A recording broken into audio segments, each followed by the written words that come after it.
Assalamualaikum warahmatullahi wabarakatuh. Perkenalkan, saya Aswalia Neftriasari dan NRP 50272310012. Di sini saya dari kelompok 16 ingin menjelaskan materi mengenai mengisolasi aset teknologi informasi yang terdampak untuk menghentikan insiden keamanan cyber. Berikut adalah anggota kelompok saya. Oke, di bab pendahuluan ini, jadi dalam dunia digital yang semakin terhubung, insiden keamanan cyber bukanlah hal yang asing lagi. Serangan seperti malware, ransomware, dan DDoS atau Distributed Denial of Service dapat menyebar dengan cepat dan menginfeksi aset teknologi informasi yang penting dalam suatu organisasi. Oleh karena itu, mengisolasi aset IT yang terdampak menjadi langkah awal yang sangat penting dalam proses penanggulangan insiden. Isolasi bertujuan untuk mencegah penyebaran kerusakan, melindungi aset lain yang belum terdampak, dan memberikan waktu bagi tim keamanan untuk menganalisis dan memulihkan dengan aman.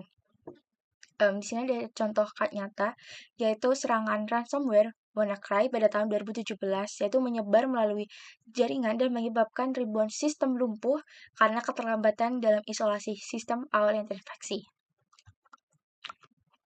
Di sini ada definisi isolasi aset teknologi informasi. Jadi adalah proses memutus atau memisahkan sistem atau perangkat yang terdampak dari jaringan atau sistem lainnya untuk mencegah dampak lebih lanjut dari insiden keamanan cyber tersebut. Aset teknologi informasi itu dapat berubah. Yang pertama ada server, perangkat jaringan, endpoint, aplikasi atau layanan IT, database, dan perangkat IoT.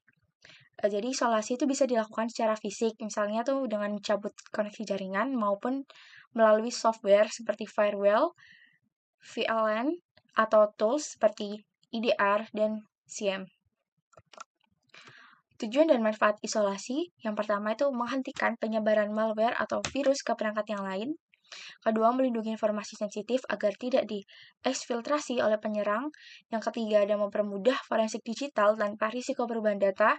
Yang keempat, menjaga kestabilan layanan teknologi informasi lainnya agar tidak ikut terdampak. Dan terakhir, mengurangi durasi downtime karena insiden bisa lebih cepat ditangani. Di sini ada prosedur isolasi dari aset IT tersebut. Yang pertama adalah deteksi insiden. Jadi insiden terdeteksi melalui bisa menggunakan tools SIEM atau Security Information and Event Management, lalu bisa menggunakan alert, IDS atau IPS, atau selanjutnya dengan log analytic atau laporan user. Yang kedua dengan identifikasi aset terdampak, yaitu kita menentukan aset mana yang menunjukkan tanda-tanda gangguan atau yang memiliki ancaman. Yang ketiga, penilaian risiko dan dampak. Jadi kita bisa mempertanyakan apakah insiden itu sudah menyebar, apakah menyangkut data sensitif, yang terakhir itu apakah ada layanan penting yang bergantung pada aset tersebut. Yang keempat itu adalah eksekusi isolasi. Jadi bisa menggunakan teknologi yang sesuai untuk memutuskan koneksi. Bisa menggunakan firewall, switch, dan endpoint isolator. Yang terakhir adalah pemantauan pasca isolasi. Itu dengan mengamati aset yang diisolasi untuk memastikan insiden tersebut itu benar-benar terhenti dan tidak akan menyebar kembali. Berikut adalah metode isolasi dari aset teknologi informasi sendiri. Yang pertama ada firewall rule blocking, yaitu memblokir akses masuk dan keluar pada firewall untuk IP dan subnet tertentu. Yang kedua dengan metode VLAN quarantine, yaitu memindahkan perangkat terdampak ke segmen jaringan terisolasi. Yang ketiga dengan endpoint isolation atau EDR, yaitu mengisolasi komputer user melalui software endpoint protection, misalnya dengan tools CrowdStrike, Defender, ATP. Dan yang keempat ada physical disconnection, yaitu memutus koneksi label jaringan atau memastikan perangkat. Dan terakhir adalah metode container atau application suspension, yaitu menghentikan layanan aplikasi, bisa menggunakan virtual machine atau dengan kontainer yang terdampak. Nah, di sini ada tools untuk mendukung dari isolasi aset teknologi informasi. Yang pertama adalah firewall dan IDS atau IPS. Yang kedua dengan SIEM. Yang ketiga dengan EDR. Yang keempat adalah dengan NAC atau Network Access Control, yang terakhir menggunakan SOAR atau Security Orchestration, Automation, and Response. Di sini ada tantangan dalam proses isolasi tersebut. Yang pertama, pastinya ada risiko downtime pada layanan penting yang diisolasi. Yang kedua, human error saat isolasi manual.